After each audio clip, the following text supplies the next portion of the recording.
muy tradicional, que siempre habló muy poco, y si hablábamos era en japonés. Mi madre es colombiana, latina, habla hasta por los codos, y crecí viéndolos en un convenio de mi padre solo habla japonés con ella, y ella solo le responde en español. Ellos entienden mutuamente el idioma opuesto. Ya no se dan cuenta de esto, pero la consecuencia es que somos 4 hermanos que crecimos escuchando 2 idiomas y sintiendo una empatía profunda por 2 culturas muy distintas, muy diferentes. Soy casado hace 23 años, tenemos 2 hijos. Kenji David tiene ya 22 años, nuestro hijo mayor. El menor tiene 16, Keigo Daniel. El mayor nació en Japón, el menor en Colombia. Soy trabajador social.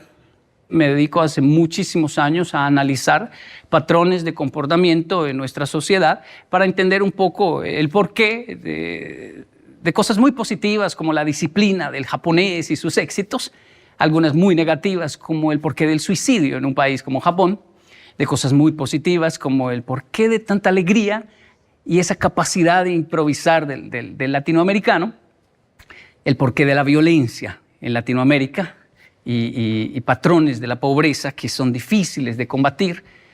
Debo decirlo para iniciar, no soy coach, no soy un líder, ¿cómo llama?, motivacional, positivista o algo así, y no tengo la culpa de lo que a veces acontece en redes. Quiero decir, no sé cómo explicarlo, a veces me llegan, por ejemplo, frases interesantes, muy motivacionales, de Yokoi Kenji, con una foto de Yokoi Kenji que yo nunca dije.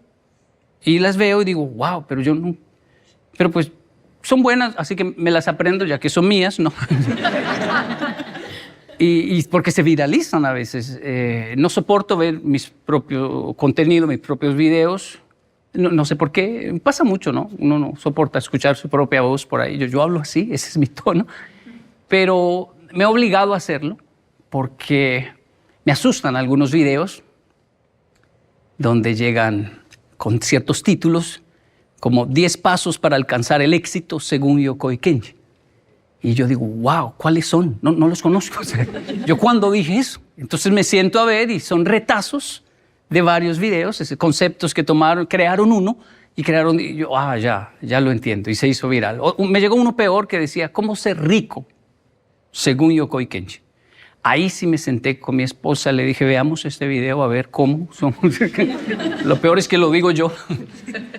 Soy trabajador social, así que estaba haciendo un trabajo social y alguien me dijo, hey, hay varios Yokoi Kenji por ahí, porque como usted no tiene redes, nacieron varios Yokoi Kenji por su contenido que otros están filmando. Yo, pero no entendía, fui a ver y encontré varios Yokoi Kenji. Les escribí. O sea, hablé conmigo mismo varias veces. Fue raro realmente hablar con personas. Hey, ¿qué está haciendo, loco?, le decía yo. ¿No? ¿Qué hace? Sí, hijo mío, ¿qué quieres?, me dice. No, ¿cuál hijo mío? Yo soy Yokoi Kenji. Y me respondían, ¿y yo cómo sé que tú sí eres Yokoi Kenji? No, pues yo por lo menos sé que tú no eres. Devuélveme el nombre. Y bueno, ya hoy todo lo que está allí certificado somos nosotros. Y siempre acostumbro enseñar un poquito de japonés antes de toda intervención. Dicen en Latinoamérica, para romper el hielo. No sé si quieren aprender. Sí. Una de las mejores técnicas para aprender japonés es no pensar en español. Eso, solo disfrutarlo como si fuésemos niños. Tal vez por eso le va muy bien a los niños aprendiendo otro idioma. Con todo respeto, como si fuésemos niños, con todo respeto. Nariz en japonés se dice hana. Por favor, haga así conmigo. Hana. Excelente. Mimi. Una vez más. Hana. Mimi. Kuchi. Ese es fácil por lo de kuchi kuchi, ¿verdad? Otra vez, por favor. Mimi. Kuchi. Hana. Me. Ojo se dice me. Y la última, atama. Atama. Hana. Me. Kuchi. Mimi. Vi que aprendieron. Por favor, tóquese mimi. Muy bien, excelente. Por favor, tóquese kuchi. Ese es fácil. Por favor, tóquese Hana. Muy bien, no, iban bien. Estaban bien, estaban bien. Por favor, tóquese Me. Ahora sí, Atama. Solo hay una forma de verificar si realmente lo aprendimos o no. ¿Qué le parece? De pronto sea prematuro, pero es que lo veo haciéndolos muy bien. Yo me toco la parte del rostro y usted lo pronuncia en japonés. De pronto funciona. Intentémoslo. Mimi, uchi, hana, me, atama. Wow, un aplauso, por favor.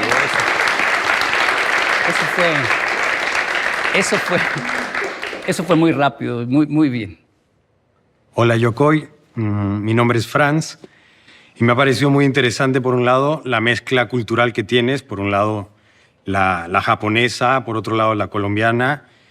Y me pregunto esa combinación de culturas que ha representado para ti y si podrías un poco hacer una valoración de cada una de ellas, qué es lo que sacas y aprendes de cada una de ellas también. Sí, bueno.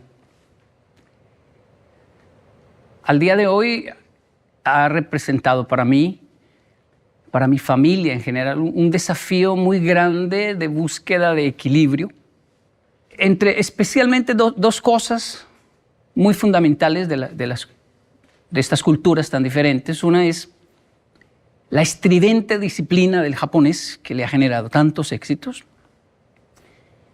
y esa capacidad que tiene el latino. Es envidiable esto. El latino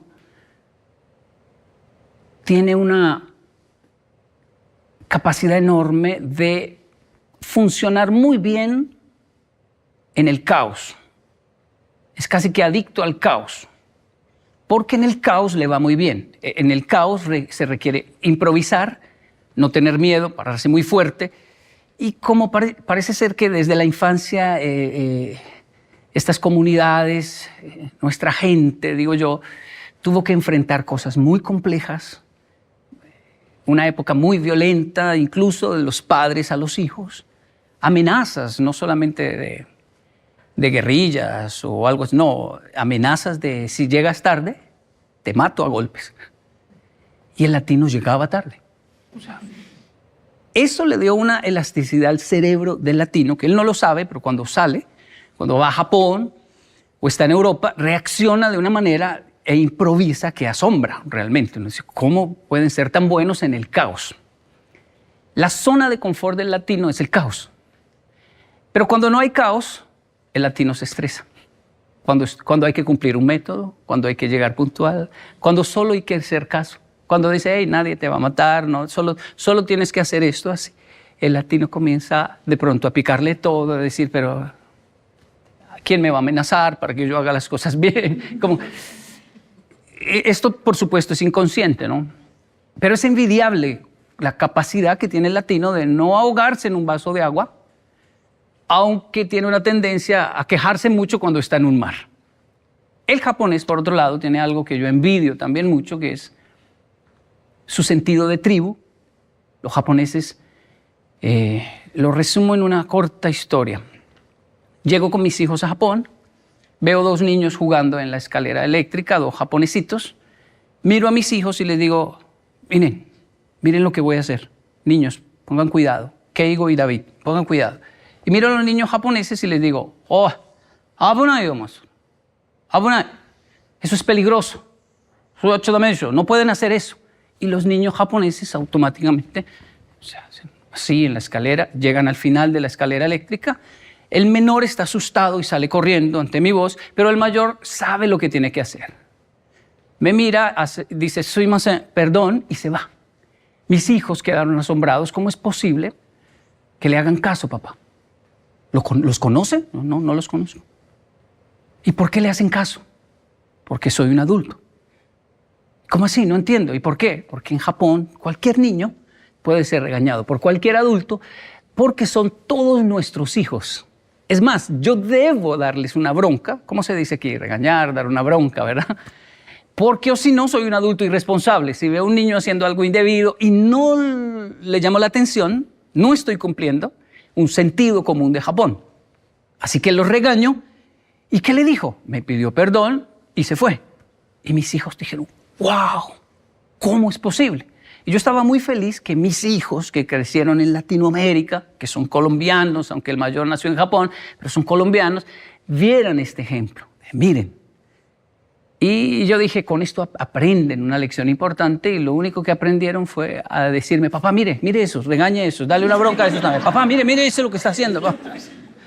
¿Y por qué le hacen caso? Y yo le dije, ¿por qué me hacen caso los niños japoneses? Porque los únicos niños que en este país no me harían caso son ustedes, que sí son mis hijos. Porque son latinos y vamos, están acostumbrados al caos. Me dio una bronca, pero a la tercera le hago caso, voy al límite, lo llevo a papá al límite y me devuelvo. Y sé manejar muy bien ese límite. Pero en Japón tienen esta capacidad del sentido de tribu. Un vecino me dio una bronca, un regaño muy fuerte, y yo lo acusé con mi papá, y mi padre salió y le dio gracias. Y me dijo, él es su papá. Y yo, ¿el vecino es mi papá? Cuando yo no estoy, él es su papá. Y la señora del frente y el maestro y todos tienen autoridad porque son nuestros hijos. Ese sentido de tribu de los japoneses que se conecta con no lanzar un papel al suelo, con dejar el baño público limpio para el siguiente.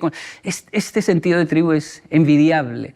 Ahora, los dos en extremo generan patologías fuertes también y consecuencias, a veces nefastas, como el suicidio o el homicidio.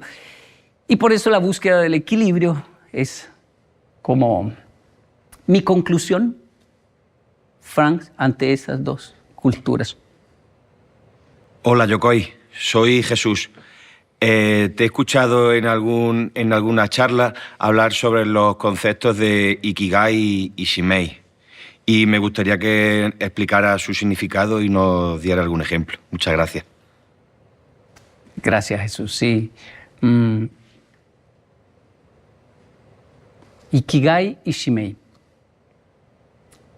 Bueno, Shimei es propósito de vida, lo que vine a hacer a este mundo. Y habla de hacer. Y una de las conclusiones del Shimei más importante es que tiene que ver con el ser humano, con servicio al prójimo. En el proceso, uno en el Shimei a veces dice, no me interesa el ser humano, me interesan las tortugas, quiero salvar tortugas. Las tortugas son más lindas que el ser humano. Son inofensivas, voy a salvarlas. Pero siempre cuando se va avanzando, dice, bueno, necesito más seres humanos para salvar más tortugas. Necesito el ser humano. Y es hermoso porque alguien decía, hablando de defender la fauna y la naturaleza, Yokoi, pero si borráramos al ser humano de la tierra, florecería todo. Se acabarían todos los problemas del mundo. Sí, pero ¿quién daría esa noticia? ¿Quién haría poesía sobre eso? ¿Quién vería la primavera? ¿Quién nos enseñaría a suspirar y a ver la belleza de... Ya tuvieron los dinosaurios su momento, fueron protagonistas, ahora somos nosotros. Y aunque somos un problema, al mismo tiempo somos una de las mejores soluciones también para muchas situaciones. Eso es Shimei. El mundo de Shimei es muy interesante. Ahora está el concepto del Ikigai. El Ikigai ya no tiene que ver con el otro, sino conmigo. El Ikigai es algo interno. Un ejemplo sencillo es que si yo tengo un Shimei definido, un propósito de vida definido, se puede truncar si acontece un accidente, si caigo preso por alguna razón y entonces ya no puedo ir a salvar las tortugas, o se puede truncar un propósito si pierdo mis manos, entonces debo cambiar a otro. Pero el Ikigai no se trunca por nada. Si caigo preso, allí florece también el Ikigai. Si pierdo mis manos, florece aún más. El Ikigai es algo que viene adentro, es de adentro. Y por eso una de las traducciones es sentido de vida. Yo, cuando hablo de Ikigai o Shimei, digo, están en japonés, ¿no? Pero no significa que sean japoneses. Es como el el quinto sabor, ¿no? El umami. Le pusieron umami, pero no se lo inventaron los japoneses. Solo colocaron este término, gustó, así se bautizó, pero el ikigai y el shimei es igual, está en todo lugar. Crecí con un abuelo colombiano, un paisa, es decir, de esa zona donde tiene un acento muy peculiar, y hombres de negocios. Entonces él siempre hablaba mucho y decía una frase fascinante, mi abuelo. Todos en la familia, cuando hablamos del abuelo, podemos repetir la frase del abuelo. Él decía, acento colombiano, no hermano, a ese precio que yo le estoy dando, eso es un regalo. Es más, lléveselo, mijo, y si no le gustó, no me lo paga. Hágale, lléveselo. Y así vendían las cosas. Es decir, llévesela, que yo estoy seguro que le va a gustar. Si no, no me lo paga. Esa seguridad, por supuesto, generaba estrés en mi abuela. Decía, lo van a robar. Nadie va... No, pero él tenía una seguridad y vendía. Y era un hombre, un comerciante. Distinto a mi padre japonés, un hombre de empresa. Mi abuelo era un comerciante. Y él cae en cama por cáncer. Yo viajo de Japón con 16 años a visitar al abuelo en su lecho, donde ya le habían dicho en el hospital, llévenlo a la casa para que muera, parta con sus familiares. Y yo fui a Colombia a mis 16 a ver al abuelo. Y la abuela me contó, ¿cómo le parece la que me hizo Jaime Gómez, mi abuelo? ¿Qué hizo, abuelita? Me dijo, pláncheme todas las camisas y los pantalones y cuélguemelos ahí al frente, por favor. Quiero verlos, dijo. Entonces le planchamos todas las camisas y los pantalones. Todos los días venían muchas personas a visitarlo, porque él influyó en muchos, así que me decían eran 5, a veces 10 personas diario tocaba recibir, porque el abuelo lo conocía mucha gente, y todos venían a desearle que se mejorara, y se veía la tristeza en las personas, a ver a aquel hombre tan fuerte, postrado en una cama, pero él algo les decía y todos se llevaban una camisa, un pantalón. Y mi abuela se acercó a la puerta y escuchó la frase. Eso es un regalo. Y a ese precio que le estoy dando, no, eso es un regalo, hermano. Lléveselo. Vendió todas sus camisas, sus pantalones, y mi abuela le dijo, qué vergüenza, Kenji, yo sentí una vergüenza. Nunca hemos estado tan mal en la familia como para tener que vender la ropa. Y el abuelo, ¿por qué hizo eso? ¿Por qué él es así? Él dijo, ya no voy a usar esto, ya no me paro de aquí, yo ya me voy a ir, y esas camisas me las puse una vez nomás, unas son de Noruega, de Japón, me las envió, los hijos por el mundo le enviaban camisas, su gusto, y él las vendió todas, dejó su mesa de noche llena de dinero, porque su ikigai era vender, y no lo hacía por dinero. Es que una persona que tiene ikigai no puede dejar de hacer su ikigai. Entonces son esas personas que uno les pregunta, pero ¿le pagan igual? ¿Por qué llega más temprano? ¿Le pagan igual? ¿Por qué no sale ya? No, es que no puedo dejar esto sin terminar. ¿Pero por qué? No saben ni explicarlo, pero es por su ikigai. Trabajar con personas que tienen ikigai es satisfactorio, porque obviamente requieren su pago, quieren su pago, pero no lo hacen por eso, lo hacen por su ikigai. De ahí que cuando una abuela, la familia prosperó y le dicen, abuelita, ya no tiene que cocinar, ya no tiene que hacer ni café ni nada. Si la abuela dice, no, porque me muero. Si no me dejan hacer la comida, el café, y realmente va a morir más rápido si le quitan su ikigai. Esos es los dos conceptos, ¿no? Bastante largos, resumiéndolos un poco de ikigai y shimei. Jesús, gracias.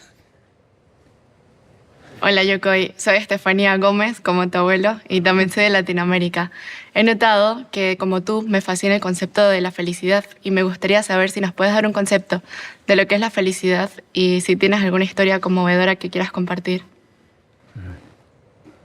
Gracias, Estefanía. Sí, bueno, yo aprecio los dos conceptos profundamente, la felicidad y la tristeza, y van de la mano siempre. Lo que pasa es que lo que no logro dominar es el algoritmo de las redes.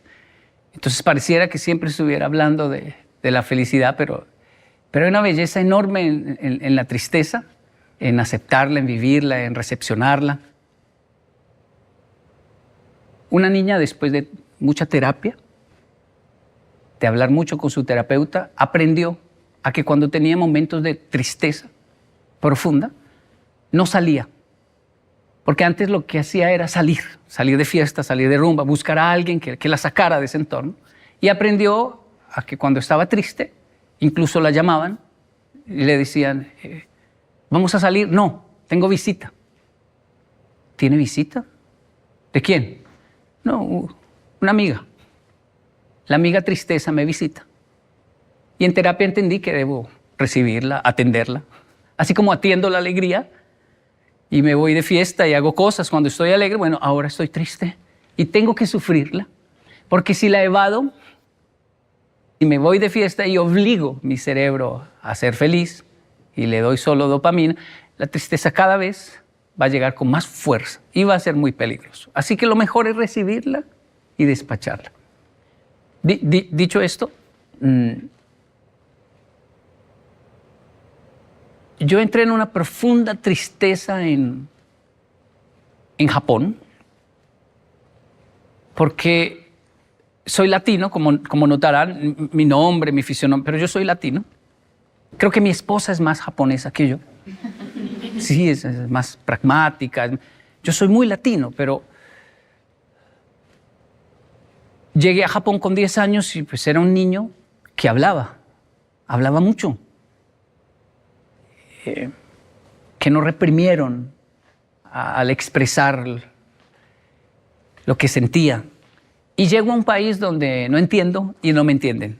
Y entro en un silencio de meses solo mirando, un silencio profundo, que después entendí lo importante que fue para mí este silencio, pero me dio mucha tristeza, me generó mucha tristeza. Y los otros niños, algunos llegaron a ser crueles conmigo, como el bullying de Kenji, que Kenji no entiende nada, mándenlo para el salón 8.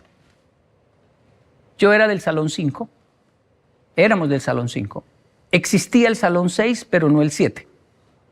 O sea que el 8, yo deduje, debe ser como una forma japonesa de decir que lo manden para el infierno porque no entiende nada, algo así. Caminando por la escuela descubrí que sí existía el salón 8, Hachikumi, salón 8. Lo recuerdo hasta hoy. Fui muy feliz en el salón 8. Me paré en la puerta del salón 8 a mirar y decir, sí, aquí es donde me envían siempre que no entiendo algo. Y cuando miro hay una maestra con 7 alumnos, la mayoría con síndrome de Down. Era el salón de los niños especiales, el salón 8. Estaban jugando con plastilina, masilla de color. Caían mucha saliva a los pupitres. La maestra tenía una toalla y cada uno tenía una toallita y con eso limpiaba la boquita de los niños y una para limpiarlos. Yo quedé hipnotizado viendo esa escena y comencé a sentir mucha rabia porque dije, por eso me enviaron al salón. Hasta eso me demoré al entender. Ya sé lo que me quieren decir con... Y quería ir a golpearlos. Era tan fácil para mí golpearlos.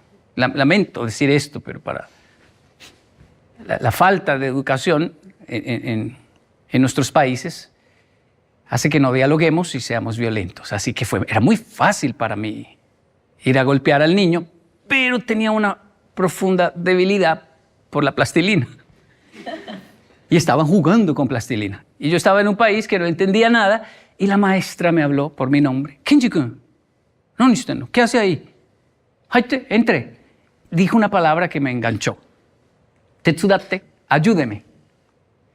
Yo entendía muy bien la palabra ayuden, porque el maestro le decía a todos, ayuden a Kenji, Kenji, tetsudate, ayuden a Kenji, lleven a Kenji, traigan a Kenji. No entendía nada. Y ahora la maestra dice, tetsudate, ayúdeme. Pero yo, ¿para qué sirvo en Japón? No sirvo para nada, no entiendo. ¿En qué le puedo ayudar? Y me dijo, siéntese ahí, no deje que Kaoru se coma la plastilina. Un niño llamado Kaoru hacía un pancito Y había un momento donde él se hipnotizaba con su propio pan y se lo iba a comer y yo, no es de comer. Y él me miraba y seguía jugando. O sea, hacía caso, pero había que despertarlo de su hipnosis porque se enamoraba de su propio pan. Y eso pasaba cada 3, 4 minutos. La maestra a veces tenía que ir a sacarle, pero ahora estaba yo, qué fácil la tarea. Jugar con plastilina y cuidar a Kaoru que, dame, y ya. Pasaron minutos, horas, y yo le dije a la profesora, quiero quedarme en el salón 8. Aquí aprendo más. Aquí están aprendiendo los colores, justo lo que necesito, los números. Y yo me demoro para aprender, pero ellos se demoran más porque son muy felices y solo quieren jugar. Entonces ellos sí aprenden, pero tiene uno que enseñarles con canciones, con juegos. Y era justo lo que yo necesitaba. Además me sentía como un profesor improvisado. Pasar de no entender nada en un salón así mirando al aire, 3 tipos de escritura, ahora ser el profesor de unos niños que se están comiendo la plastilina y yo les digo que no, y cantemos, y ahora los colores, y otra vez los colores. La maestra abogó por mí con los otros maestros, déjenme a Kenji aquí en el salón 8. Él realmente aquí es funcional y va aprendiendo, yo le enseño. Me quedé en el salón 8, lo que comenzó como un bullying y que me generó mucha tristeza, me sacó de la tristeza. Salón 8, fui muy feliz en el salón 8. Y también creo que inconscientemente me acercó a una problemática social que tal vez me generó esta inclinación a lo que hoy hago, que es el tema de lo social, ¿no? Así que no sé si sirva, pero evadir la tristeza a veces es evadir la misma felicidad. Hay que manejar respetar los dos conceptos. Hola, Yokoi. Quería preguntarte qué importancia tiene la educación para ti y para el desarrollo de las personas. Recuérdame el nombre, perdón. Mauro. Mauro. ¿Qué edad tienes, Mauro? 16. 16. Gracias, Mauro. Mauro, yo estoy muy sorprendido positivamente por lo que pasa con la educación actual. Porque hablo con mis hijos y hay algo dentro de mí, o en realidad es alguien dentro de mí, que no quiere mucho a mis hijos. Y es el Kenji de mi infancia. Yo amo a mis hijos, pero mi niño interior los odia un poco. Porque mi niño interior no entiende por qué tienen tantas facilidades cuando él no las tuvo. Y por qué nos obligaron a leer, nos obligaron a escribir, nos obligaron a la educación. Y ahora ellos tienen la opción de qué quieren estudiar, de si quieren comenzar a leer, si no, escojan el libro que quieren leer. Y eso le molesta a mi niño interior. Pero cuando hablo con mis hijos, saben mucho más de lo que yo sabía a la misma edad, y eso me impresiona muchísimo. Y cuando les pregunto, pero ¿por qué sabe eso? O sea, ¿dónde lo leyó? Dicen, no, lo escuché a un profesor que es youtuber, un maestro que es tiktoker. ¿Por qué sabe tanto de química? ¿Por qué le está yendo bien en química? Es que yo sigo hay un hombre fascinante que sigo con mis hijos, Hassan Taolalla. Hassan Taolalla. Él es científico y trata todos esos temas.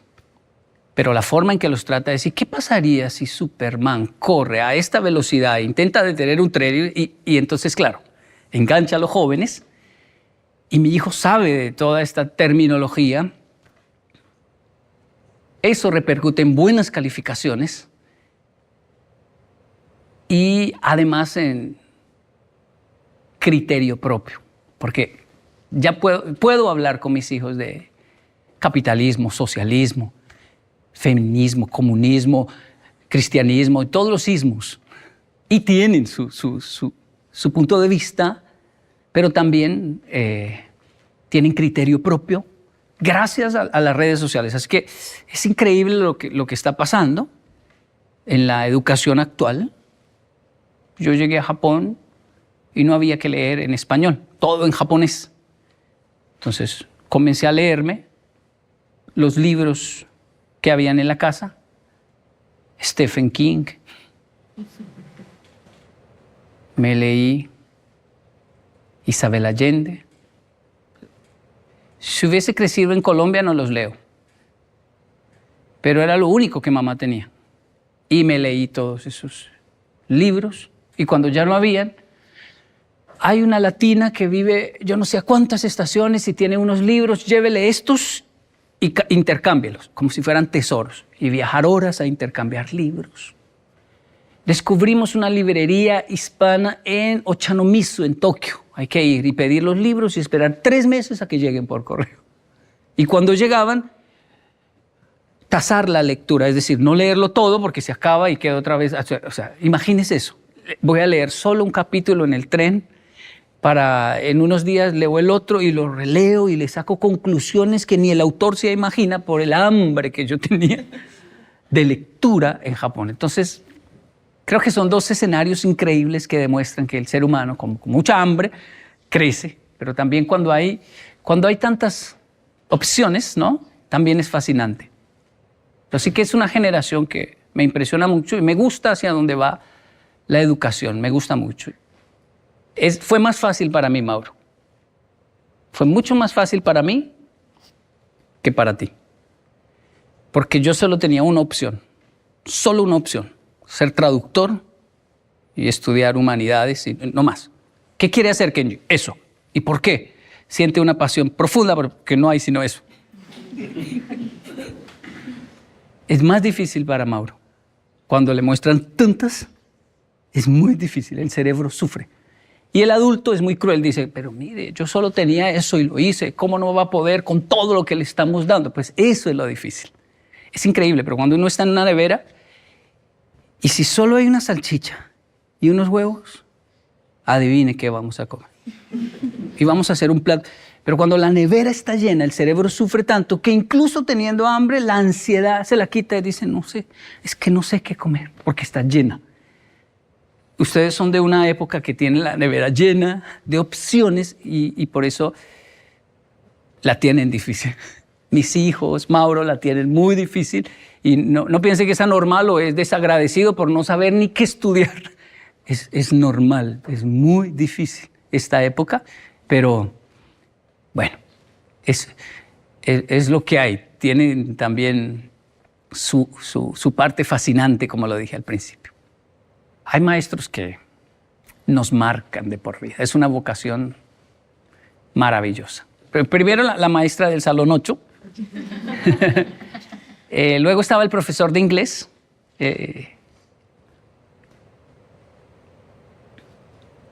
Saito Satoshi. Umemiya, en realidad. El maestro...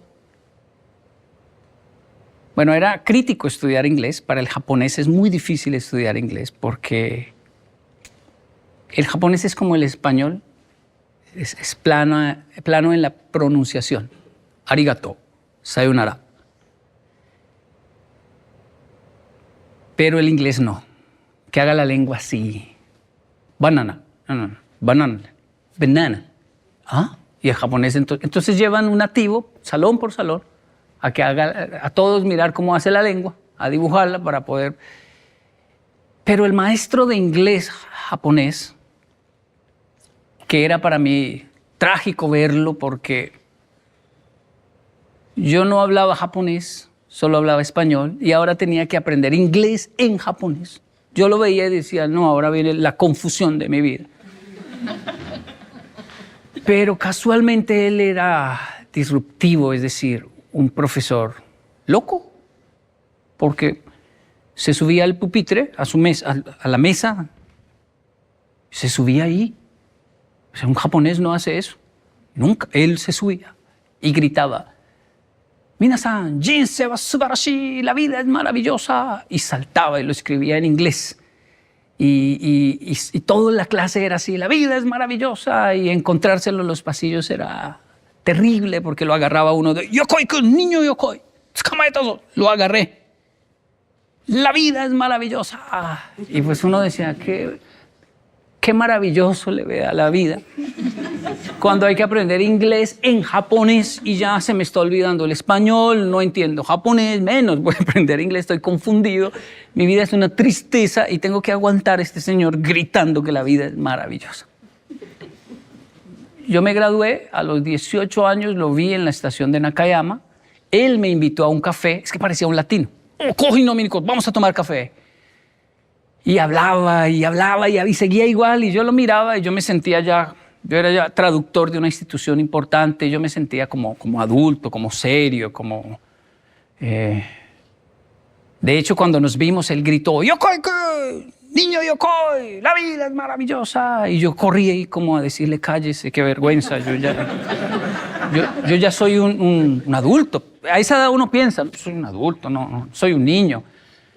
Y él hablé duro, un japonés muy diferente. Y le dije, yo le pregunté, porque dije, bueno, tal vez nunca lo vuelva a ver. Tengo muchos planes de viajar por el mundo, pero quiero sacarme esta espina con este profesor. Y se lo dije. No le dije ridículo, ¿no? Que eso era lo que pensábamos todos. El maestro es tan ridículo. Nande sonna. Maestro, ¿usted por qué era tan dinámico? Le dije, tan alegre. Los japoneses no son así, los otros profesores también lo veían raro y usted sigue así. Y él mezclando el café me dijo, Himitsu nande, es un secreto. Pero como no eres más mi alumno, te lo voy a contar. Mi esposa, profesora también. Nos conocimos en una convención de maestros. Nuestra pasión, enseñar. No quisimos tener hijos porque teníamos muchos todos los días atendiendo. Pero ella cayó en cama con leucemia. Yo prometí quedarme con ella hasta el final, arrodillado, incluso irme con ella. Y un japonés cuando dice eso es kamikazes, harakiri, es honor, samurái, me muero por la causa. Y esta causa no es una guerra, es mi esposa, es el amor, me muero con ella. Pero ella no le permitió ni siquiera que se quedara arrodillado con ella. Le dijo, si me amas de verdad, tienes que ir a enseñar, porque yo no puedo. Estoy en una cama. Y mi única felicidad en este momento es saber que mi esposo está yendo a enseñarle a los niños. Así que dame el honor de partir de esta vida sabiendo que estás enseñando. Y él le dijo, no puedo. ¿Cómo te voy a dejar aquí? No puedo. Si me amas, lo puedes hacer, Saito. Y entonces él se levantaba, se limpiaba las lágrimas y le decía, le voy a probar que la amo. Y se iba a la escuela. Llegaba, me contó él, a la escuela, ahí a la entrada donde todos llegábamos, tomaba aire, se limpiaba sus lágrimas y decía, Chieco, te pruebo que te amo. Y entraba a enseñar. Y cumplía la consigna de la esposa, porque le dio consigna. Sonríele a los niños y diles que la vida es maravillosa, que la disfruten. Y por eso hacía eso. Obviamente, cuando él me cuenta eso, yo no lo puedo ya ni mirar. Yo lo había juzgado de ridículo. Yo estaba así, viendo mis lagrimones caer, y él diciéndome, no llore, Ken. No le contesto para que llorara. Ella ya partió, pero ella me enseñó a vivir. Ella me enseñó que la vida es maravillosa. Por eso los maestros sabían y a mí siempre me dejaron hacer todo ese escándalo, porque era una promesa que tenía que cumplirle a mi esposa. Yo le pedí perdón al maestro ahí, le dije, Gomen nasai, perdón maestro, yo pensé que usted era un ridículo, un tonto. Usted es un héroe. Nunca lo olvidé hasta hoy. De hecho, lo recuerdo siempre que paso un momento muy difícil.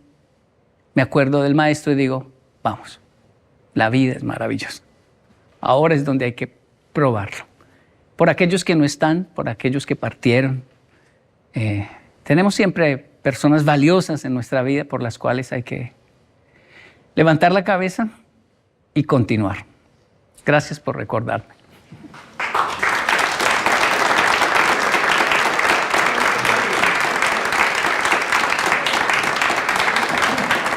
Hola, Sensei Yokoi. Mi nombre es Andrés.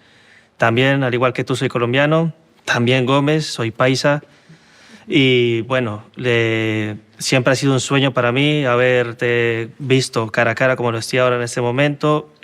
Lo he cumplido hoy, estoy muy nervioso, aparte de que veo muchos tus videos, intento enseñar a mi hijo de la manera que tú enseñas a los tuyos.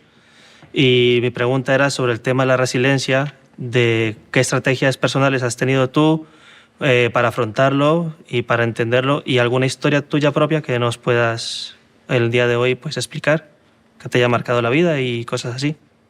Gracias, qué excelente pregunta. Sí, es una palabra que aprendimos a pronunciar en nuestro mundo hispanohablante, en castellano, resiliencia, y que adquirió una connotación más importante en la pandemia, ¿no? La resiliencia. Pero el concepto siempre lo ha manejado el ser humano, y es esa capacidad de recuperarse, ¿no? Ante la crisis. Esta es la cuarta vez que visito España.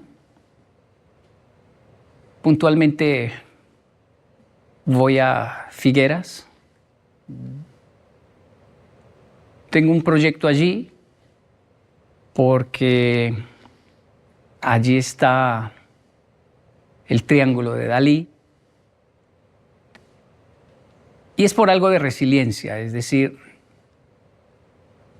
los japoneses, al ver mi comportamiento, lo primero que hicieron fue enviarme al psicólogo. Y yo les decía, ¿pero por qué me envían al psicólogo si los otros niños japoneses también golpean? También se agarran a golpes. ¿Por qué solo a mí? Por las respuestas. ¿Cuáles respuestas? Cuando le preguntamos a un niño japonés por qué golpeó, los japoneses bajan la cabeza, lloran, dicen perdón, no sé qué me pasó, no debía hacerlo. Pero cuando le preguntan a Kenji por qué golpeó, usted levanta la cabeza y dice, se lo ganó. Él se lo ganó. Él se la buscó y está muy feliz. Y claro, yo venía de una cultura donde los adultos lo miraban a uno, ¿qué le pasó en la jeta, en la boca? ¿Por qué tiene la jeta reventada? ¿Por qué tienes la boca golpeada? Peleé en la escuela. ¿Se puso a pelear en la escuela? Y en Colombia hacían, ¿y cómo quedó el otro? ¿El otro? Sí. No, peor. Bueno. Eso es lo que le preocupaba a los adultos. No estamos criando bobos. Qué bueno que le dio. Entonces se acabó. O sea, imagínense, crecer así. Me llevan a Japón. Yo estoy orgulloso de agarrarme a golpes con todo el mundo. Va para el psicólogo. Y el maestro comienza a tratarme. La terapia, hasta el día de hoy yo voy a terapia, es muy importante para mí. Es esencial para mí la terapia. Creo que los países más desarrollados, yo los reconozco no por sus edificios y carreteras, sino por el desarrollo cognitivo de sus ciudadanos. Si se normaliza la terapia, uno dice, estoy en un país desarrollado donde las personas hablan de sus patologías tranquilamente y dices, como cuando dicen, hoy ya se normalizó decir, soy intolerante a la lactosa, esa leche es deslactosada o no. Así también debe, poco a poco, el ser humano ir desarrollando el normalizar las patologías y decir, hey, yo tengo estos problemas, estos niveles, me altero, soy muy sensible a las emociones. Entonces ya los amigos saben, él grita así, pero o no lo expongamos a ciertas situaciones porque es sensible a las emociones, o el otro no lo es, no es que nos odie, es que él se ríe así, de poquito, y ahí está feliz. Entonces Japón es así. Y yo aprecio la terapia por eso. Pero cuando el maestro, el psicólogo, me dijo, ¿dónde soy Kotoshi? ¿Por qué hizo eso? Porque habían cosas que yo hacía que realmente no tenían sentido. Adicto al caos. De eso que está todo muy bien, me estoy portando bien, todos me están elogiando. Y hay una voz dentro de mí que dice, no puede ser. Hay que romper algo, güey. O sea, no, la vida, no, qué miedo. Algo malo va a pasar. Y yo no voy a esperar que pase, voy a romper algo, voy a generar, y generaba caos. ¿Y por qué soy así? Y después, sí me sentía muy mal ante el psicólogo, llorando, también lloraba mucho. ¿Pero por qué cree que es así? Y mi conclusión, tal vez muy occidental, latina, no sé, Atamo, casi, yo creo que estoy loco, maestro. Eso decimos, ¿no? Yo creo que estoy loco.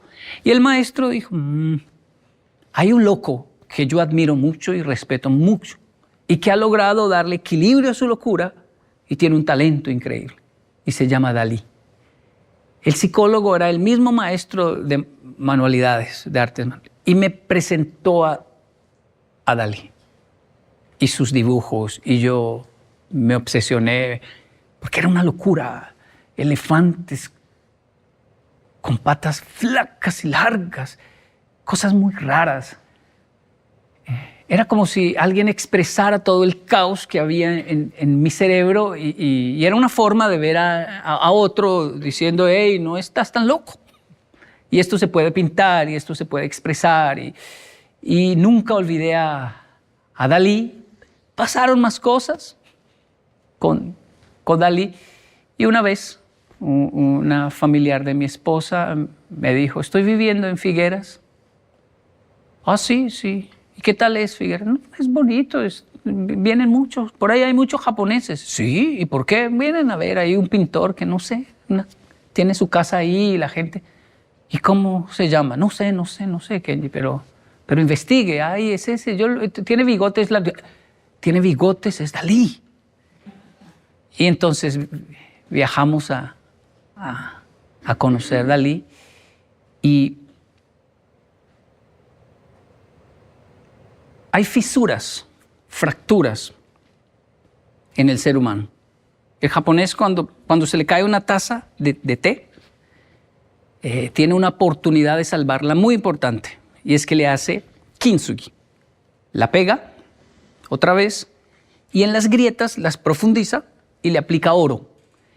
Y así no pierde una pieza valiosa que heredó del abuelo. Todos dicen, la dejó caer en su generación, sí, pero le dice kintsugi. Ah, bueno. Y el kintsugi ahora tiene unas grietas que ninguna otra taza tiene, obviamente, pero están en oro, resaltadas. ¡Oh, qué hermoso! Esto no puede ser a propósito, tiene que ser involuntario y en una taza de tanto valor. Eso nació hace muchos años con un emperador que le envió este desafío a sus artesanos para salvar 2 tacitas. Y uno de ellos dijo, resaltemos las grietas, las llenamos de oro y la vida es así. No, mi señor, no se puede quitar lo que pasó negativo, pero podemos resaltarlo con oro. El hombre le gustó la idea y hasta hoy existe el arte del kintsugi.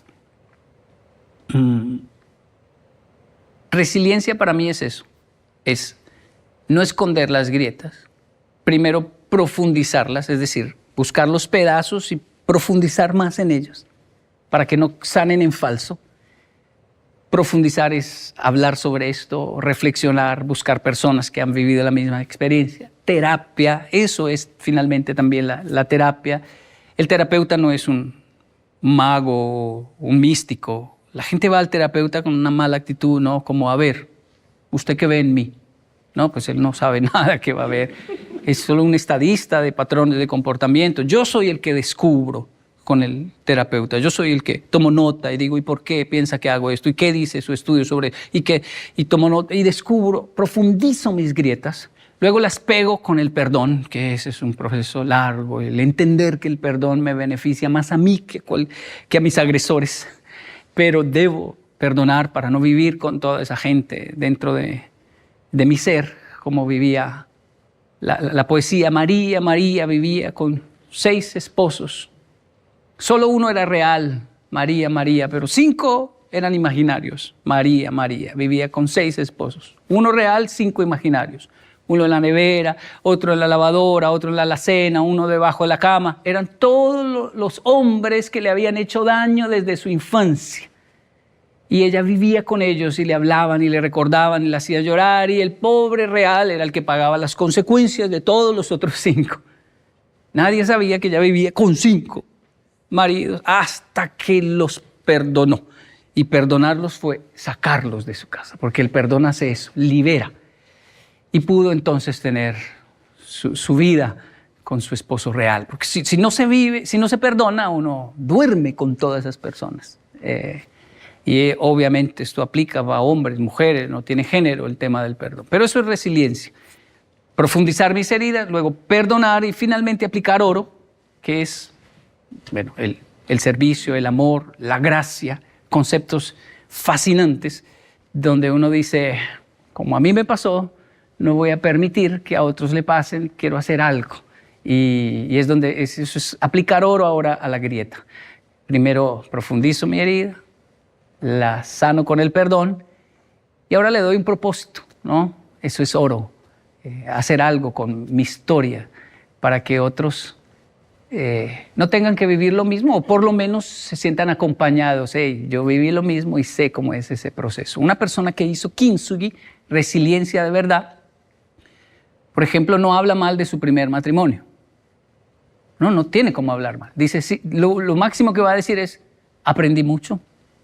Ella y yo aprendimos. Gracias a esos errores que cometimos los dos, es que hoy en día puedo disfrutar bien mi relación actual. Pero no habla mal del pasado porque hizo kintsugi. Lo resaltó con oro y está incluso agradecido con todo ese proceso. Hola, Yokoi. Yo soy Alicia. Estoy fascinada escuchándote y lo primero, darte las gracias por compartir tanta sabiduría con nosotros y también con las nuevas generaciones. Y quería preguntarte, te he oído hablar mucho sobre los valores universales y a mí como escritora es algo que me interesa porque entiendo que hacen como de nexo, generan vínculos entre personas y entre culturas y eso es algo a lo que tú le das siempre mucha importancia. Quería preguntarte por qué y también si hay alguna historia en concreto que te haya servido de inspiración en este sentido. Gracias.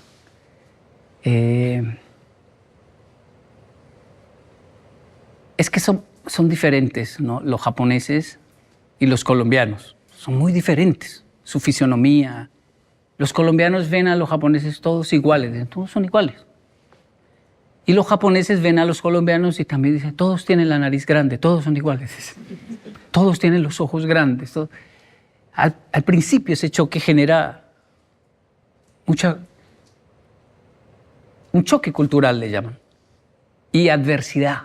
Uno dice, son muy distintos. Y conforme uno investiga, uno dice, no puede ser. Es la misma gallina en Japón y la misma gallina en Colombia, pero la gallina en Colombia hace kikiriki, ¿cierto? ¿O no? ¿Aquí cómo hacen en España? Kikiriki. Los japoneses dicen coquecoco. Dicen, no, una gallina no hace coquecoco, güey, ¿cómo se ve? Y quiero ir a escuchar a una gallina japonesa, a ver si es que cacarea en japonés. Coquecoco. Y ellos escuchan coquecoco. Y así hay tantas cosas que uno dice son diferentes. Para ellos el semáforo o la manzana verde no es verde, es azul. Pero es la misma manzana. ¿Por qué la ven azul? Oringo. Y son tantas diferencias que uno se siente como que no, son otro planeta, jamás vamos a entendernos, esto es muy distinto. Y poco a poco me gusta ver la vida del migrante porque yo visito muchos países y veo migrantes que ¿cuánto lleva? 3 meses y estoy que me muero, estoy llorando. ¿Cuánto lleva? 1 año y ahora, bueno, no me he muerto, ya lloro menos. 1 año y medio, ¿y cómo está? Odio a estos y odio a estos me cae bien, estos no tanto, estos sí son... Y 2 años, ¿cómo va? Los odio a todos. 3 años, ¿cómo va? Los amo a todos, todos son lindos. Y 4 años, 5 años, ¿cómo va? Hay de todo, Yoko. Vas a encontrar de estos buenos, de estos malos. Ya. Entonces, ese proceso donde uno dice, no irrumpo porque está viviéndolo. Ahora jura que odia a tal nacionalidad, jura que... Pero en unos años los vamos a ver y se van a dar cuenta que van a llegar al punto donde todos somos universales e iguales. Ningen, eso traduce humanidad. Y ahí nos damos cuenta. ¿Cómo son las japoneses? Diferentes en esto, pero si me pregunta la verdad de la verdad, son igual, ríen igual. Cuando lloran, lloran igual. Cuando hacen el amor, lo tienen que hacer igual, no de otra forma. Cuando sufren, sufren igual. Y sí, hay muchas diferencias, pero si llega un punto donde nace un solo idioma, todos lo hablan, lo manejan bien. Vamos, hay que salvar a esa persona. Y la humanidad es el lenguaje maravilloso. A veces por eso entender el idioma a veces es un problema. Yo presenté una colombiana y un amigo japonés en nuestro proceso de turismo social. Bueno, él la conoció haciendo quiropraxia porque resultaba que era un joven que hacía quiropraxia, y el asunto es que se conocieron por nuestro proyecto y se enamoraron y se casaron. Pero Hirokazu, él no habla español, no hablaba bien español, y Andrea no hablaba japonés. Y la gente me decía, Kenji, pero ¿cómo se van a entender? Pues se entienden de maravilla porque no hablan el mismo idioma. Y es como mis padres. ¿Cómo así? Cuando discuten, la discusión es corta. De hecho, la discusión llega a un punto donde dice, uy, es que me da rabia porque igual no me va a entender. Y no le puedo atacar más. Y el otro dice, tampoco puedo defenderme más. Y solo se miran con mucha ira o mucha rabia y después se les va pasando.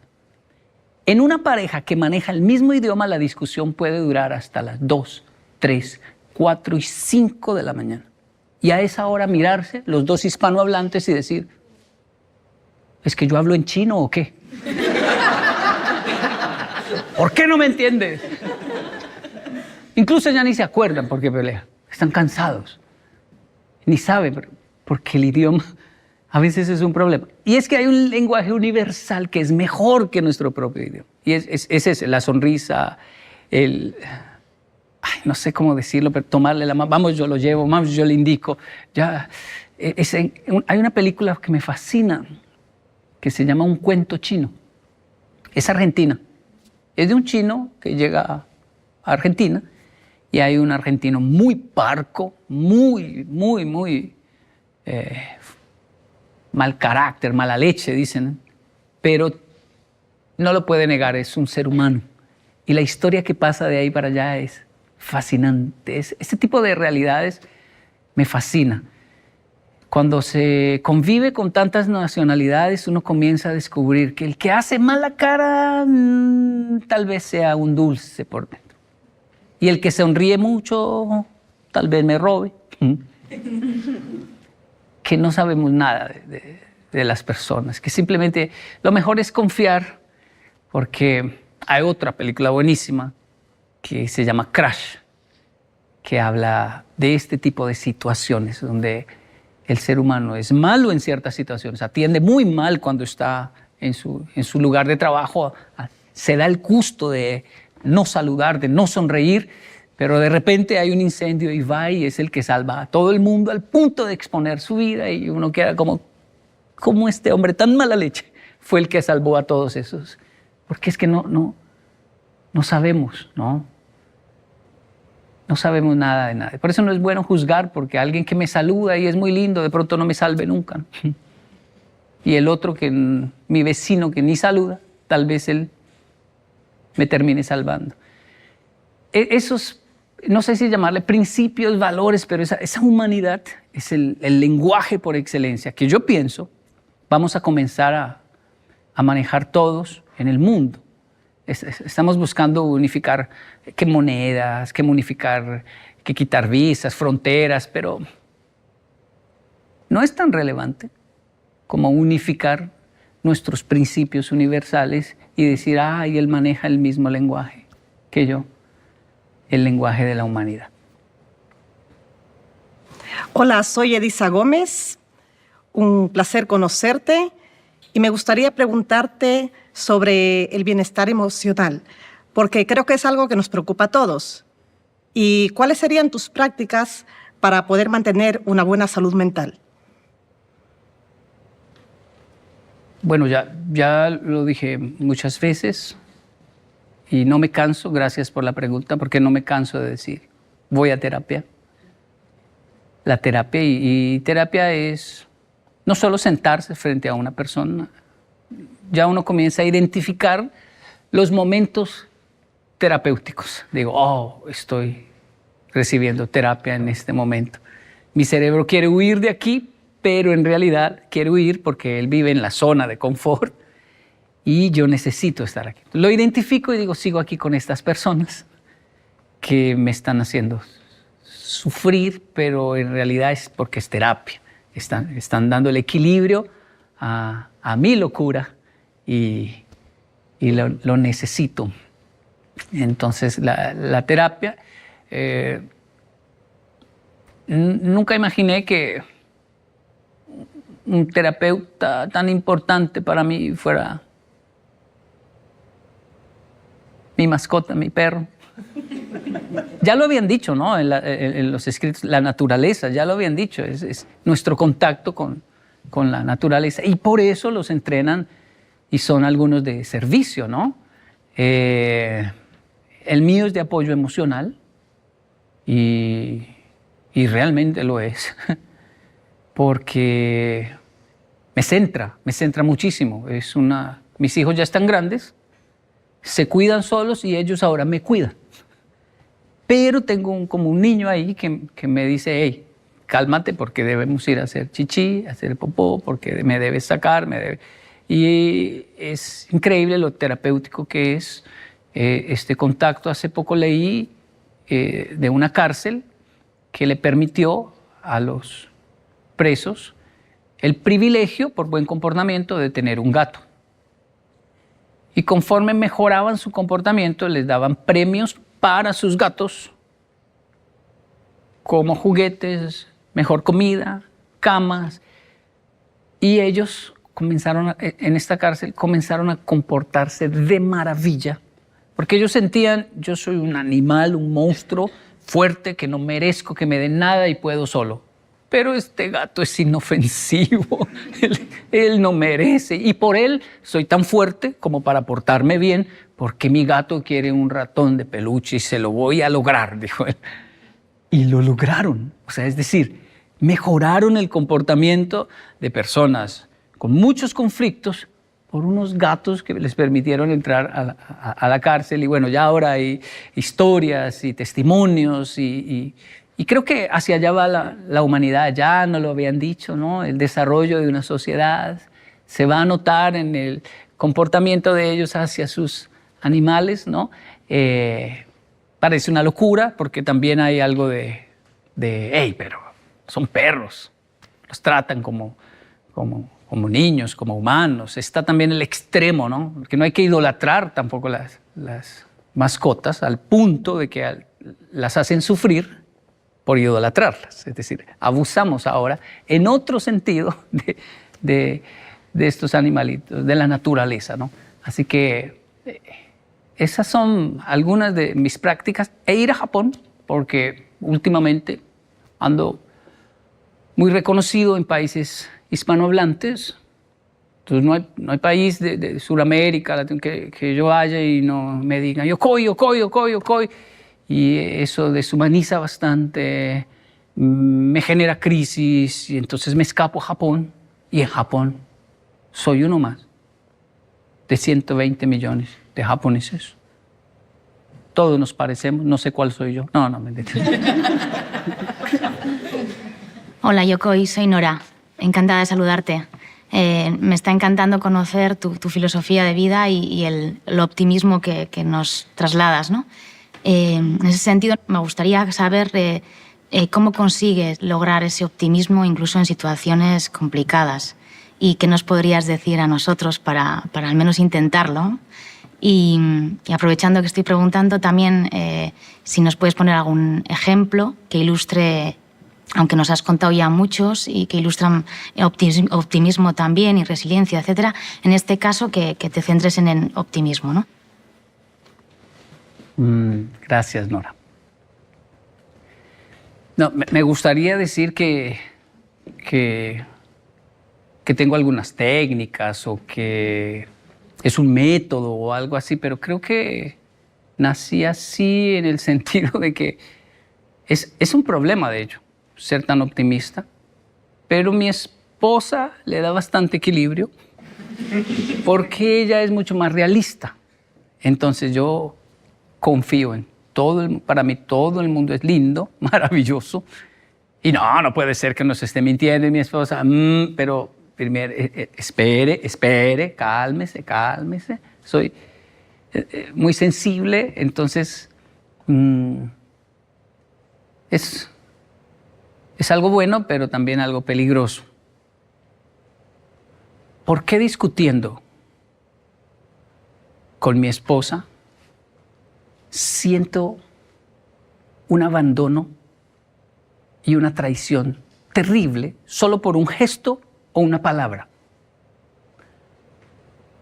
¿Por qué siento un...? No es tan grave el asunto, pero tampoco puedo negar que me duele en el alma y quiero hacer drama. Y no quiero que se burlen de mi drama, o me va a doler mucho más, y no puedo negar que es dolor. ¿Pero por qué? Yendo a terapia descubro que una historia que yo contaba de modo positivo, cuando me decían, Yokoi, ¿viaja mucho? Sí, yo viajé la primera vez en avión a los 6 años solo. ¡Wow! Positivo. Estoy viajando desde los 6 años en avión.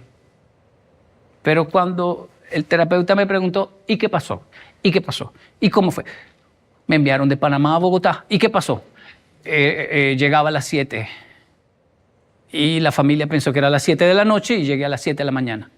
¿Y qué pasó? Tenía 6 años y me dejaron 3 horas en el aeropuerto porque la familia latina no pensó que era en la noche.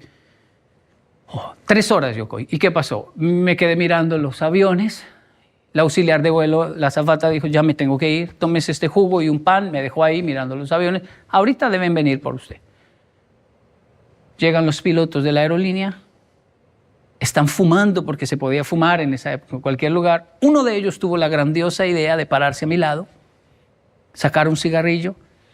Y me acuerdo hasta hoy lo que me dijo. Yo estaba viendo los aviones, yo no lo miré y él dijo, no, chino, lo dejaron. Pero todo bien. Colombiano, él, no, todo bien. Todo bien que yo, me dijo, tengo 2 hijos monos, rubios. Ojiclaros ellos, porque mi esposa es europea. Y usted va a combinar perfecto en la mitad de ellos 2. Yo lo voy a cuidar, chinito, todo bien. Yo respondo ahora por usted. Y nos vamos, y comenzó a contarme a los lugares que íbamos a viajar, porque mi familia me abandonó en el aeropuerto. Yo estaba con 6 años, así con un pancito y un jugo en mi mano, mirando al frente, y a los 6 años uno ya es experto, es un niño experto, es decir, un latino, un niño que dice, mentira, pura mentira. Ya viene por mí, pero en mi cerebro era inevitable. Mi cerebro estaba imaginándose jugando con 2 niños rubios toda la vida, en Disney World, en todos lugares. Yo imagino con mi nueva vida, con este señor. Y todos se reían. Yo había guardado esa historia y de hecho la cuento con alegría, pero fue una tragedia en mi cerebro. Yo jamás pensé que el cerebro asocia esas cosas a situaciones y a conversaciones. Y este piloto, desgraciado, porque no tiene gracia lo que hizo en realidad. Bueno, sí es gracioso, pero se aparece una y otra vez en mi vida y yo no lo he identificado. Se aparece a decirme, no, chino, lo dejaron. Vuelve y dice eso en una conversación con mi esposa. Siento que me dejaron, que se acabó. Y el niño que vivió eso solo tenía el pancito y el jugo. Ah, pero los niños crecen. Ahora soy un adulto y hago pataleta, pero de adulto. Y la pataleta de un adulto es distinta a la de un niño, porque ahora puedo defenderme. Una de las mejores terapias para ese niño es ir a comer solo, ir a cine solo, ir a hacer karaoke solo. Esto es de terapia de Japón. ¿Cómo así? Si usted logra ir a comer solo un buen plato, solo, es porque es saludable, porque se quiere, se aprecia, dice, no, estoy comiendo solo. Si logra ir a cine solo, como los jóvenes de hoy se van a cine solo. Y los adultos decimos, ay, ese niño solo, venga, siéntese aquí, denle palomitas o algo. No, él está solo. Mi hijo va a cine solo Y tiene novia. Y se fue al cine solo. Sí. Pero usted tiene novia, sí. ¿Por qué? Es que ella no entiende de Spider-Man. Spider-Man es importante. Wow, o sea, son saludables emocionalmente.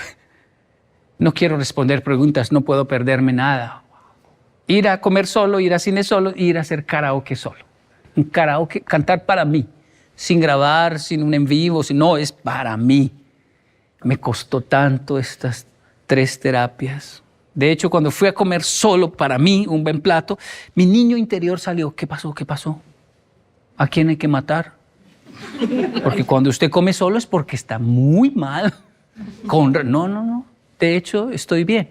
Y mi niño interior me dijo, ¡ah! Está en terapia. Sí, vamos a comer tú y yo. Vamos. Y todavía me cuesta muchísimo, muchísimo. Soy la generación que tuvo que ganar a los adultos. Ganarse el respeto de los adultos. Nuestros hijos son los que nos escuchan decir, no tienes que hacer nada para ganarte mi respeto. Yo te respeto, te amo, no tienes que hacer nada para sentirse amado. Yo te amo, te quiero, así. Y desde ahí vamos a conquistar las diferencias.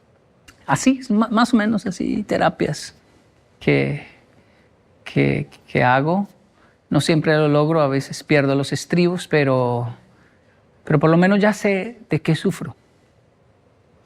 Hola Yokoi, soy Vanessa y tengo una pregunta. ¿Cómo animas a las personas a desarrollar su creatividad y también a buscar soluciones innovadoras para su día a día?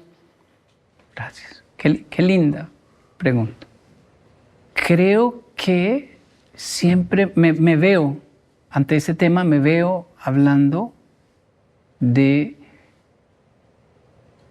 combatir la vergüenza. No hay creatividad si tengo vergüenza de qué dirán. ¿Qué dirán? ¿Qué dirán si hago esto? ¿Qué dirán si hago aquello? ¿Qué pensarán? Eso anula la creatividad. Yo, como todo ser humano y como todo niño adolescente, sentía mucha vergüenza de todo.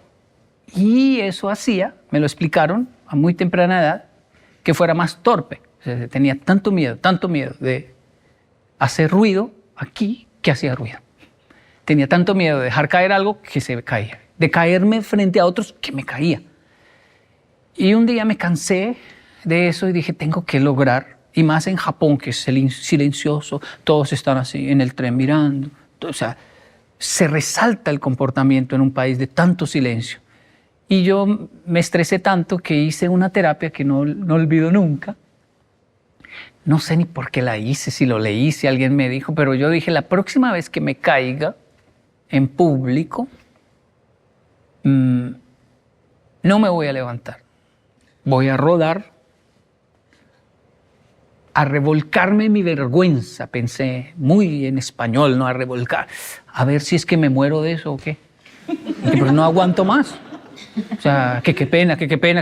Y si quiero tener éxito en mi vida, tengo que abandonarla porque me traba, me da susto. Así que la próxima vez que me caiga, Y lo cumplí. En la estación de Nakayama, me caí. Ya me había caído varias veces y siempre, se me olvidó, pero ese día me acordé, me caí y comencé a rodar. Y rodé unos 10 metros tal vez, es una cosa larguísima. Y me levanté a mirar de frente a las personas que me estuviesen viendo, ¿no? Es increíble, nadie está viendo. No sé por qué tanto miedo si nadie está viendo. Tanta gente y todo. Pero obviamente un niño rodando tanto hizo que unos japoneses se detuvieran a mirar así. Y el viejito de mi estación, de Nakayama, de las verduras, salió así a mirar.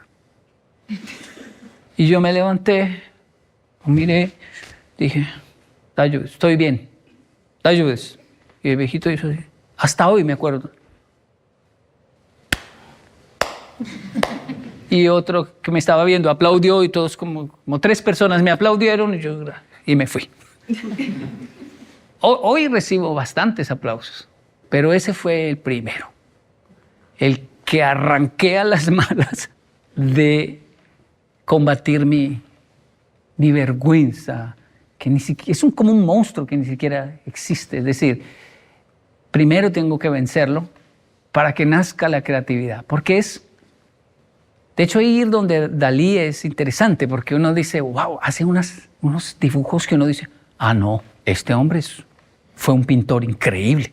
Y hace otros que uno dice, uy, no, pero ¿qué hizo acá tan feo? O sea, y cogió un pulpo y pintó y el otro tiró un huevo y cosas que uno dice. Y tuvo muchos contemporáneos que decían, él no es arte, está loco simplemente. Pero vamos, vergüenza no tenía. Él experimentó y de que ha llevado un turismo increíble allí y que ha llegado al mundo entero como en Japón, eso no lo puede negar nadie.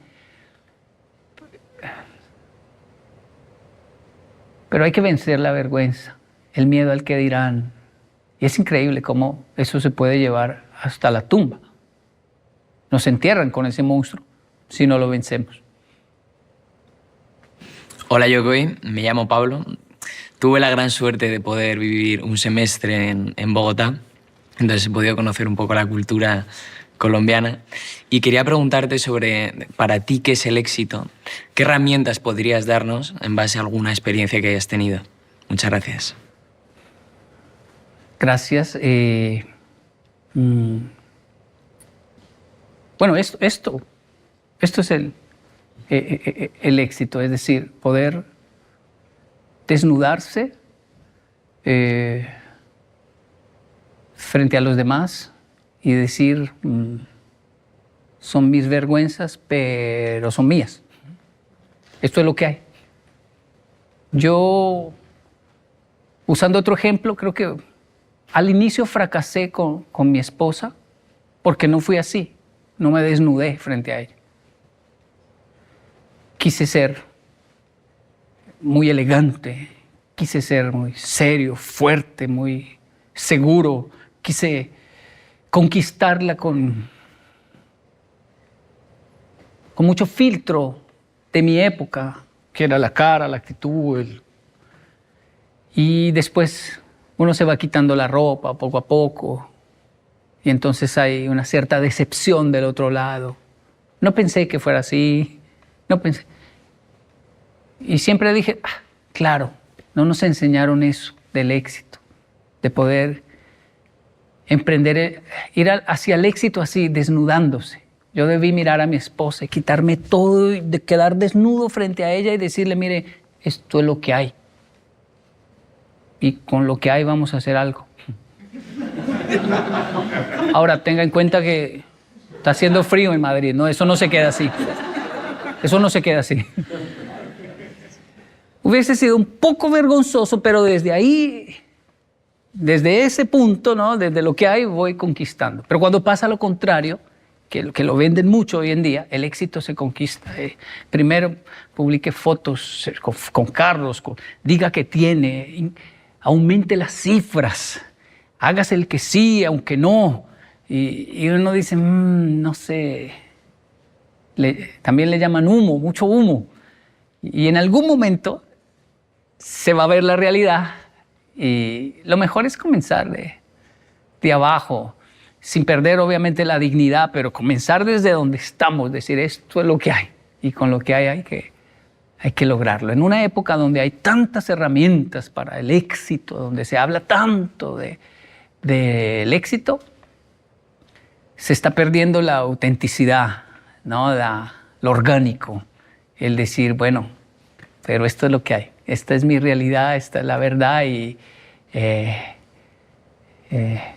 yo me siento feliz y sé que debo mejorar, pero esto es lo que soy y no voy a tapar mis cifras, mi realidad, mis vergüenzas, mi terapia, mi tristeza, mi depresión, mi dolor, mis fracasos, mi primer hogar, los errores que cometí con el primer hijo, que hasta hoy le pido perdón. Eras el conejito de Indias, o sea, no sabía ser papá. No es que esté tratando mejor a tu hermano, ¿no? Es que sería terrible volver a repetir el trato tan malo. Entonces él lo entiende. Éxito creo que es eso. Ahora tenemos sed de ver gente auténtica, real, Me gustan los buenos negocios de alimentos, de comidas, ¿no? Y hay algunos que uno llega y dice, ay, qué bueno, bien organizado, limpio, todo muy bien, perfecto. Y uno dice, wow, pero venga, ya está demasiado limpio, demasiado perfecto. Y cuando sirven uno dice, no sé. Hay otros que tal vez no son tan limpios, no están sucios, pero no son tan brillantes. Y uno dice, wow, qué delicioso comer aquí. Le recomiendo este lugar. No se sorprenda al llegar, no es, bueno, la gran cosa, pero es delicioso lo que sirven allí. Entonces, tener coherencia, ¿no?, es esencial, ¿no?, en el camino al éxito. Hola, Yokoi. Mi nombre es Brayana. Un placer estar aquí compartiendo con usted.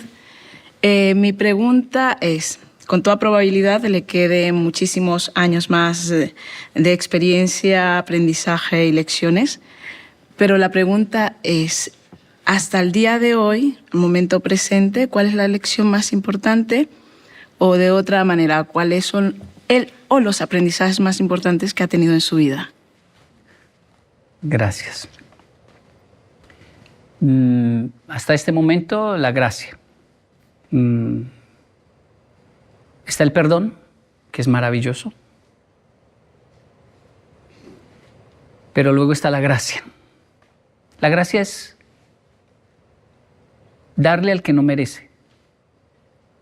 Entonces es un riesgo alto darle a alguien que no merece. Pero por alguna razón siento que es una de las lecciones más importantes que quisiera transmitirle a mis hijos. Sepa defender sus derechos, sepa hablar, expresar claro, no confunda a las personas, respete las opiniones de los demás, sepa amar, perdonar, pero sobre todo tenga gracia. Y no sé ni qué decirles a mis hijos para explicarles la gracia. Pero ¿qué es eso, papá? Es darle al que no merece. Pero ¿cómo así? Es que cuando uno le da al que no merece, puede que esa persona se aproveche, porque no lo merece, ni siquiera está pidiendo. Y yo le doy, puede que lo que haga es abusar. Pero hay muchos casos donde la persona recibe un impacto tan fuerte por la gracia que cambia, es decir, no puede volver a ser el mismo. Me trató mal y yo lo traté bien. Me trató mal y yo le sonreí. No puedo, no quiero, pero yo sí puedo por usted y quiero y voy a calmar la situación y voy a abrazarlo. Espere. Ejemplos sencillos es Los Miserables. Un padre deja hospedar a un preso, un fugitivo, ¿no?, un reo fugitivo, lo hospeda, le da comida, lo trata como si fuera un hijo. Las monjitas le dicen, padre, nos va a robar, nos puede matar. No, yo sé lo que hago, y lo trata como un hijo. Y el reo no lo puede creer, tanto afecto, tanto cariño, pero por la noche no aguanta su naturaleza salvaje de su vida y se lleva todo lo de plata, los utensilios, lo mete en una bolsa y se escapa. Lo agarran por allá. Con todo eso, lo traen ante el padre y dicen, este loco dice que usted le regaló esas cosas de plata, este ladrón sinvergüenza. Pero eso no puede ser de él. El padre lo mira y le dice, se te quedaron los candelabros, y le saca otras 2 cosas de plata y se las da. O sea, absurdo. Y las monjas miran al padre y dicen, el ladrón dice, ¿sí ve? No era mentira, él me lo regaló, y se escapa. Pero algo pasa en el cerebro de este ladrón que no puede volver a robar. No puede. no puede volver a hacer nada más, no puede. Algo hizo esto absurdo que hizo el padre, este acto de gracia, que el hombre no pudo y comenzó a darle vueltas esto en su mente, tantas vueltas que comenzó a estudiar, a leer, a mejorar, a entender la vida. Finalmente cambió de vida, se hizo, creo que fue un alcalde, como un alcalde de una ciudad, pero aquel policía siempre lo buscó y descubrió, él era un re ausente, yo lo dejé ir y lo comenzó a buscar. Y bueno, Los Miserables está el libro de Víctor Hugo, están las películas, deben verlo, pero esa gracia que transforma, no sé ni cómo explicarlo, no la tengo, ni la rasguño. A veces uno tiene visos y uno dice, pude hacerlo, pero ¿cómo me gustaría que mis hijos la tuvieran? Tienen mucho más que yo y eso es hermoso verlo en los hijos. A veces son más tolerantes, más amables, más... Pero me parece una enseñanza fascinante lo que es la gracia.